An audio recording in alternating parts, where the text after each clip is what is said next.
that you call yours, people can do what has been done to our children in West Cameroon. I call it West Cameroon because you will never take it out of our mouths again, because that is a territory in which we believe in freedom. To go out on the street and demonstrate is a basic right for us. And that is why we are saying that there are two Cameroons that came together. If you are telling us, like a state minister stood here last year and told us that what happened in Cameroon is like dropping a few cubes of sugar into a basin of water. Who is the sugar and who is the water? I'm asking the government bench of Cameroon, who is? That you rape our children. My brother's daughter has been raped in Boya. I swear to you, the government of this country, does the president of this country know that the governors and the DOs and all the administrators you are sent to West Cameroon are out there behaving exactly like an army of occupation? Our people have nowhere to go. We have made all the efforts. Our ancestors and our forefathers trusted you to go into a gentleman's agreement that two people who considered themselves brothers could go to live together.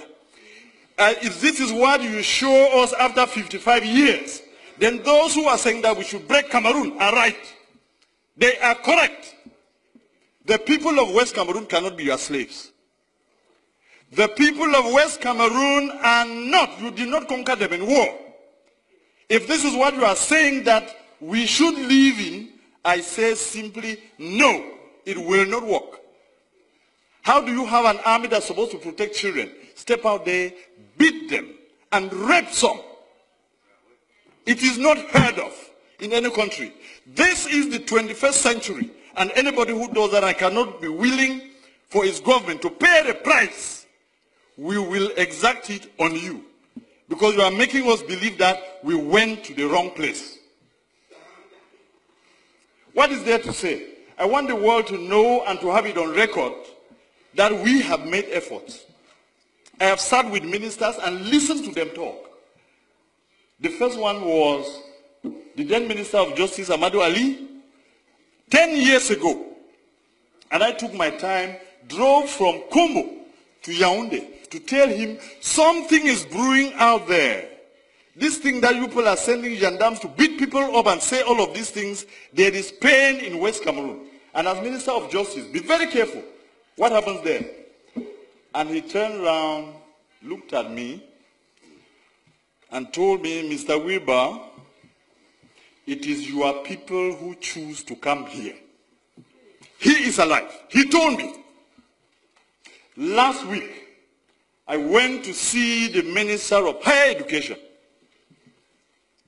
Professor Famindongo, and I told him, the problems in Cameroon, the problem we have in West Cameroon, is the problem that will bring down Cameroon.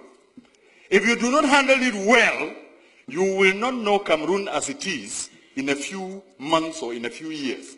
When people have had pent-up anger and pain, humiliation, for over 50 years, when it bursts out, you will never be able to control it. And I told him. And simply what he asked me was, qu'est-ce que vous allez faire? Because you have your army of occupation out in West Cameroon, you believe that when the people will rise, even if you took the whole of the French army and added to yours, you will never bring them down. And we have no need for that. We don't have any need for that in the 21st century. I was one of the believers in a unified Cameroon. And I want to tell this house that what has happened to those children in Boya University and in Bamenda has convinced me that the people who say Cameroon should go in two parts are correct. And there are more and more of us out there who now believe that it is the ultimate end. I listened the other night, an offer of 1,000 jobs, an offer of 2 billion francs for lay schools, and I laughed at myself. Are my people slaves? So you now take them to be your dogs. that you can beat and wound and maim, break their bones, then throw a piece of meat for them to fight over. It has to end. If we, the people of West Cameroon, have to continue doing what we are doing, it is because we believe that the more is always the merrier. When you have more people, you have more chances of surviving in life. If the more people who are the people of East Cameroon have proven to us that our blood means nothing, then it is time for us to say it will soon be over. I want to give you a quote here in this house that I borrowed from the American liberators. When injustice becomes law, resistance becomes a duty. The people of West Cameroon have a duty to resist your oppression.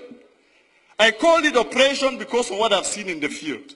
Let me quote you another 2 instances.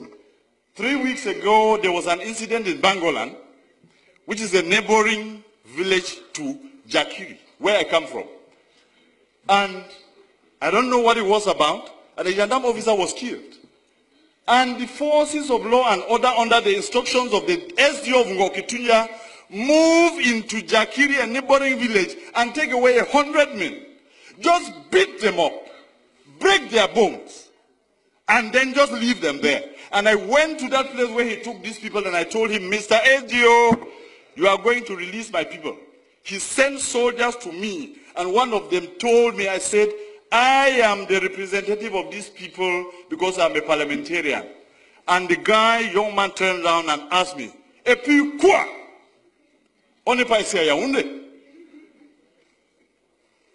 And he drew a line on the ground to tell me, if you cross here, you will see the consequences. Unfortunately for him, I happen to be a descendant of the warriors, so nobody draws a line before me. And I crossed, and I told him, shoot me. I told the SDO, release my people.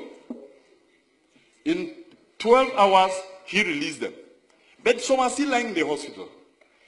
They beat and kicked a woman and she miscarried, a pregnant woman. And nobody can question this. That is the reason in this master plan to finish our culture and our people.